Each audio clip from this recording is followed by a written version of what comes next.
سلامونه او نیکې هیله مند یم چې جوړ او روغ به یاست. تېره شپه که څه تېره شپه نه د 2 شپې وړاندې د ایران سرحدي ځواکونو په افغان مهاجرو وایم یعنې افغان ځوانان چې غوښتل د پاکستان له لارې ایران ته داخل سي نو پر دوی باندې ډزې کړي دي او په دغه ډزو کې څه ناڅه 260 کسان شهیدان شوي دي او دا هغه معلومات دي چې په یو ویډیو کې تاسو په ګوګل کې هم کتلی سئ ځکه چې په یوټیوب کې هغه څوک نسي اپلوډولی. په ګوګل کې که تاسو سرچ کئ نو ډېر ایراني سایټو کې هغه اپلوډ سوي دي. نو هغه کس چې دا کوم افغان ځوانان دي هغه ویډیو یې چې کړې ده هغه کې وایي چې 260 کسان شهیدان شوي دي. نن پر دغه باندې خبرې کوو چې کلګان کومه سیمه ده. کلګان په اصل کې د جهنم په نامه باندې یادېږي. ډېر افغانان د دې حالت خبر نه دي. موږ چې په دې سیمې کې ویه او د دغه سیمې د حالات څخه موږ خبر یو. نن زه خپل کیسه تاسو ته کوم چې کلګان څومره وحشیانه سیمه ده. دا باید افغان حکومت کلونه وړاندې د دې مخې نیولې وای. مګر هره ورځ کې داسې نه دی. دا خو په لومړي ځل دی چې څو لپاره ژوندي پاتې سوي دي چې ویډیو ترې کړې ده. داسې ورځ نه ده چې هلته 40 نفره او 20 نفره او 30 نفره پکښې کې شهیدان نسي. تاسو د کلګان په وحشیانه سیمې په نامه باندې تاسو په ایران کې دا نوم اورېدل نه دی. نن دا ویډیو کې به تاسو ته هر څه بیان کوم او تاسو به په حقیقت باندې پوه سئ چې دا څومره وحشیانه لاره ده. زه پر دغه باندې خبرې کوم او تر اضافي خبرې تېرې شو. تر هر څه وړاندې تاسو باید د کلګان سیمه وپېژنئ چې کلګان سیمه پر کوم ځای ده او څنګه افغان ځوانان دا سیمه یې پیدا کړې ده او د دې لارو څخه ځي چې دا په یوازې په د 2-3 کلونو کې چې لږ تر لږه ووایم که 600 نفر هم شهیدان سوي دي په دې سیمې کې کم به نه واوسي او سوي به هم. کلګان سیمه په اصل کې دغه سیمه ده. دا چې دغه مرز چې دی د پاکستان او د ایران په منځ دی دته سراوان په نامه باندې دا مرز یادېږي. او که تاسو دا ویډیوګانې هم سرچوله د سراوان په نامه باندې افغانها در مرز سراوان چې تاسو په ګوګل کې سرچ کړئ بیا تاسو دا موقعیت راوړي. کلګان سرچ کړئ کلګان باندې تاسو ته هېڅ هم نه راځي. د کلګان په اصل کې دلته هم یو کلګان ایران لري چې هغه د بندر عباس سیمو کې دلته هم په دې ځای کې یو کلګان په نامه باندې دی. بیا په دې منطقو کې هم یو کلګان لري او دلته هم کلګان لري.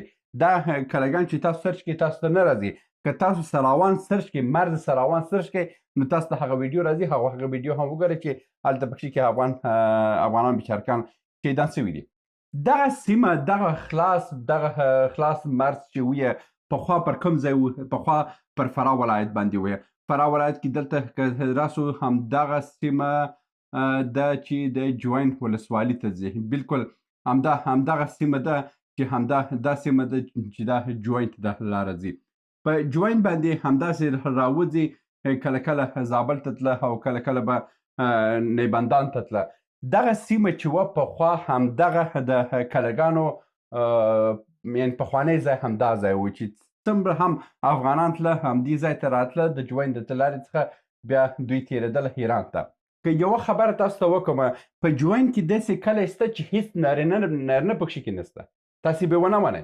که تاسو د فرایان سره ملګرتیا لرئ معلومات وکئ په جوین کې داسې کلی شته چې په هغه کې نارینه د سره نشته. ټوله شهیدان سوي دي. هغه په دغه ایران کې تګ و راتګ کې شهیدان سوي دي.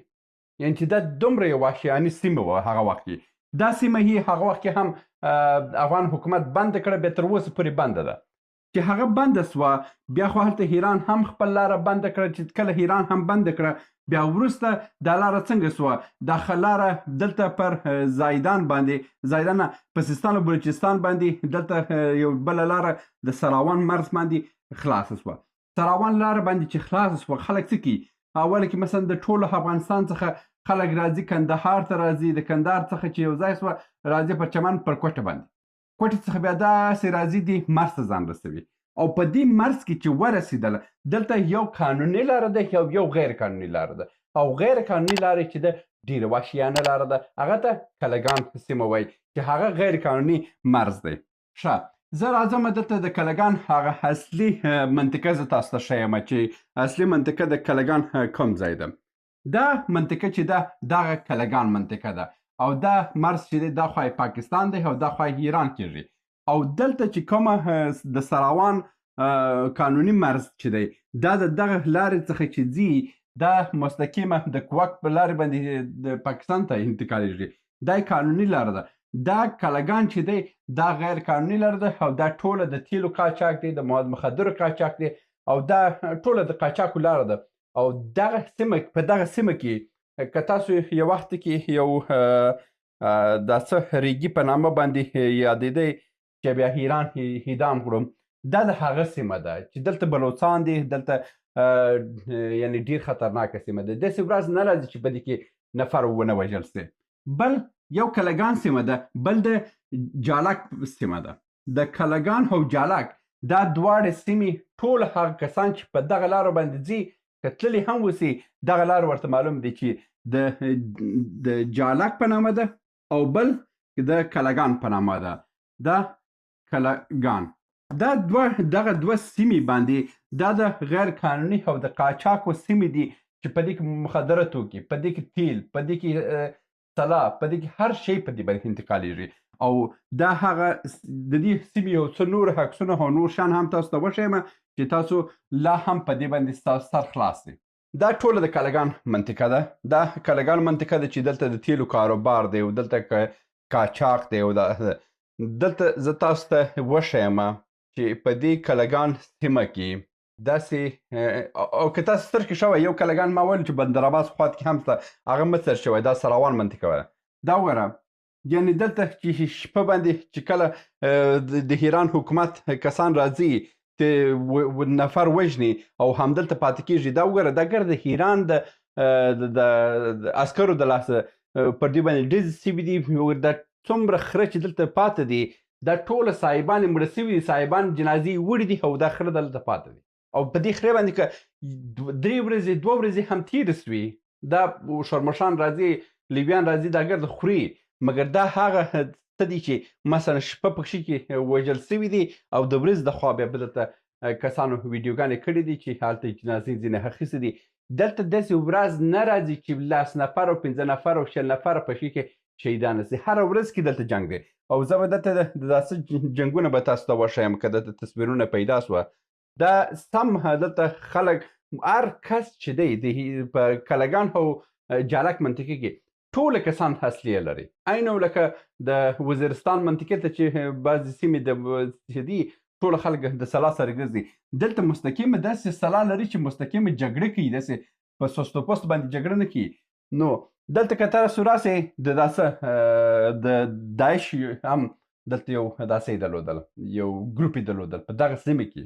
او که دلته بیا کښته راسمه داسې ورځ به هم نه وي چې دلته ایران عسکر هم پکښې کې وژل کېږي، دلته خپله بلوڅان هم پکښې کې شهیدان کېږي. او هره ورځ کې جنګونه دي، هره ورځ کې وژل دی، هره ورځ کې ټکول دی. دا وګوره د ایران عسکر چې دلته نیولي دي او داعش نیولي دي دا په همدغه منطقه کې دی، په جالک منطقه کې نیولي دي. او که په ګوګل کې تاسو سراوان منطقه سرچ کوئ او تاسو د دې خبرونه واورئ داسې خبر نشته چې په دې کې وژل او قتل عام نه واوسي. او دلته وګوره دلته سم خاردار لګولی دی او ویلي دي چې مخ پر هاخوا باندې که هر څوک تېر سو ورود ممنوع دی وژني او په باندې فایرونه هم کوي. او ویډیوګانې ډېرې دي که تاسو وګورئ مستقیم په ګوګل کې سرچ کوئ دوی ته دوامداره جنګ هلته جریان لري، ځکه چې هلته یعنې داسې ووایم چې ایران هم پر دې باندې کنټرول نه لري په دې سیمه باندې. دا سیمه ټوټلي مکملا دا د قاچاقبرانو تر کنټرول لاندې ده. دا سیمه د ټولو هغه کسانو د وسلوالو تر کنټرول لاندې ده. په دې سیمه کې هېڅوک ایرانی هم د ایران دا څه هم نه لري. او په دې باندې چې کله هم د ایران پوځ هلته ځي د یو بسته ګروپ سره ځي، د بسته کاروانه سره ځي، ځکه چې د هغه ځای تګ راتګ بیا وتل و ننوتل په هغه سیمې ته دا ډېر خطرناکه سیمه ده.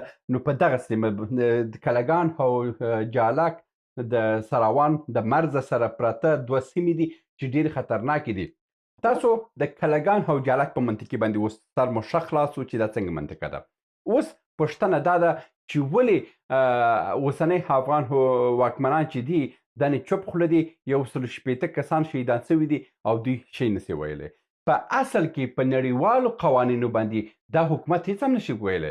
د څه رقم یو د 300 کسان غیر قانوني را روان دي، بیا حول کې دا غیر قانوني کسان حول پاکستان ته تللي دي، بیا د پاکستان څخه راغلي مخ پر ایران ننوتلي دي او دا په ایران کې شهیدان شوي دي. او د نړیوال قوانینو پر اساس اوسنی حاکم هیڅ خوله نه لري د شکایت. ایران وایي چې وروره زه خپل مرز ټینګوم چې ما ته هر څوک راغی زه وژنم. ولې ما ته راځي غیر قانوني راځي؟ ولې بې پاسپورته راځي؟ د دې خبرې حقیقت لري. خبره دا ده چې اوس ولې موږ د خپل حاکم غاړې ته لاس نه نیسو چې و حاکمه ولې دې خلکو ته د ماښام ډوډۍ نسي جوړولی؟ هره ورځ کې د پاسپورت په دروازې باندې د 40,000 50,000 خو تا خپل اعلان کړي چې 10,000 نفرو ته زه د ورځې دخوا پاسپورت درکوم. یعنې دا وطن مو جهنم جوړ کړی دی، خو ټول خلک درڅخه تښتي. ماښام ډوډۍ خلکو ته جوړ کړئ. تلویزیون هغه دی ته بندوي چې هر ورځ کې دا څه یو فرمان ستاسو څخه صادر شوی دی، بند بند بند بند بند بند. په دې رقم خو نه کېږي چې دا وطن په لاس لوېدلې ملایانو نه مو یو حباتي پکښې کې راوړه، نه پکښې کې د کار زمینه شته. ځوانان ټوله خپه خپه ګرځي. دا یعنې داسې ځوانان نه دي چې داسې ورځ نه ده چې زه د دغه ځوانانو څخه مسیجونه ترلاسه نه کړم چې موږ دلته د ماښام په ډوډۍ حیرانه یو چې ماښام ډوډۍ څه رقم پیدا کړو. یو آنلاین لاره وښیه یا یو کوم لاره چاره وښیه چې په افغانستان کې موږ یو کار شروع کړو. هېڅ لاره نشته. یعنې که ووایي چې په آنلاین ډول باندې هم په آنلاین ډول باندې هم دغه بیچارهګانو لپاره لاره نشته، ځکه چې که یو څوک آنلاین کاروبار کوي تاسو باید خامخا یو کس په بهر ملک کې ولرئ چې هغه تاسو لپاره بانکي سیستم تاسو جوړ کړي، بانکي اکاونټونه تاسو جوړ کړي او تاسو سره وصل کړي. او که دا رقم څوک نه لري بیا نو بیا آنلاین کاروبار هم چې شروع کړي بیا خو پیسې غواړي. دا پیسې هم د ډېرو خلکو سره نشته. او که ورې ژوند کوي هلته هم ویل کېږي چې ته باید د جهاد قواله ولري، تا باید نفر وژلي، تا باید پلچک چپه کړی اوسي. نو دلته دا اوس کې دا وطن مو په دې خلکو باندې جهنم کړی دی. هره ورځ کې 300 400 ځوانان وځي. هره ورځ کې په جالک او کلګان کې په هره ورځ کې افغانان شهیدان کېږي. دا لومړی ځل دی چې ویډیو راوتلی دی او د دنیا په خبره سوه. تاسو ورځئ د نیمروز د ځوان د خلکو څخه پوښتنه وکړئ په نیمروز کې چې د زیاتره کسان پر نیمروز باندې او د کندهار باندې ځي. د نیمروز څخه ځي په همداسې د بلوچستان منطقې ته پاکستان کې ځان رسي او بیا وروسته ځي د سیستان او بلوچستان له لارې ایران ته ځي. تاسو ورځئ د نیمروزیان څخه پوښتنه وکړئ چې همدغه د وریځ لخوا څومره ځوانان په دې جالک او کلګان کې شهیدان کېږي، څومره افغانان شهیدان شوي دي. دا چې هېڅ جنازې نشته، هغه جنازې هم شرمشانو خوړلې دي. هره ورځ کې چې وګورئ څو کورنۍ په فیسبوکو کې اعلان کوي چې دا زما زوی مخ پر ایران تللی دی او دا یې تصویر دی که تاسو لیدلی اوسئ. چیرې دی؟ کلګان او جالک کې شهید شوی دی، نو بل هېڅ ځای نه دی. نه یې جنازه شته، نه یې ادرس شته. ټول عمر به د دې مور او پلار به انتظار ولاړ اوسي. نو حکومت خو ته مسؤل او ته چې وایي چې زه د افغانانو د عزت او د ابرو دپاره جوړ شوی، کوم ابرو دې ایښی دی، کوم عزت یې ایښی دی؟ خو ټول افغانان خو در په دره سوه. هره ورځ کې دومره شهیدان، هره ورځ کې خلک تښته، هره ورځ کې بیکاري، هره ورځ کې فقر، بدبختي. نو که اوس یو څوک بیا خوله ووایي، خو بیا یو څو دانې ملایان چې د دوی نسونه مړه دي بیا په کامنټو کې لیکي چې ته دا څه کوې، تبلیغ کوې. دا هره ورځ کې دا خلک چې تښتي او د هغه چې وژل کېږي، دا تاسو نه وینئ؟ تاسو به په آخرت کې ایمان به تیر کوئ، قیامت ورځ به رانیسي، نور هېڅ هم نشته. ښه که زه ووایم چې ایران غلط کار کړی، ایران وایي چې دا یې بیخي غلط، زه څوک نه پرېږدم چې راځه. ولې زه خپل حاکم ته ونه وایم چې د کار زمینه خلکو ته پیدا کړه، خلکو ته د ماښام ډوډۍ پیدا کړه، چې نسي کولی ملا صاحب پرېږده دا چوکۍ، متخصص کسان ته یې پرېږده. دغه قیامت مه جوړه په دې ولس باندې، دا خلک مه تباه کوه. اوس هغه د تلویزیون هم بندېږي، څو ورځې بعد راډیو به هم بند سي، انټرنېټ به هم بند سي، فیسبوک به هم بند سي. نور به نو زیاتره کسان وایي چې شمالي کوریا به جوړه سي. شمالي کوریا خو هلته ژوند دی، هلته هغه حکومت هلته خپل ولس دپاره خو هر څه امکانات دی. دلته خو هېڅ شی نه دی. دلته خو مدرسې جوړېږي، انتحاریان به توس آماده کوي او راتلونکي جنګو دپاره به وګوره چې د دې وطن څخه څومره میلیونونه کسان به بیا د مرکزي اسیا کې که جګړه شروع کېږي، هلته به څومره انسانان سرونه وخوري.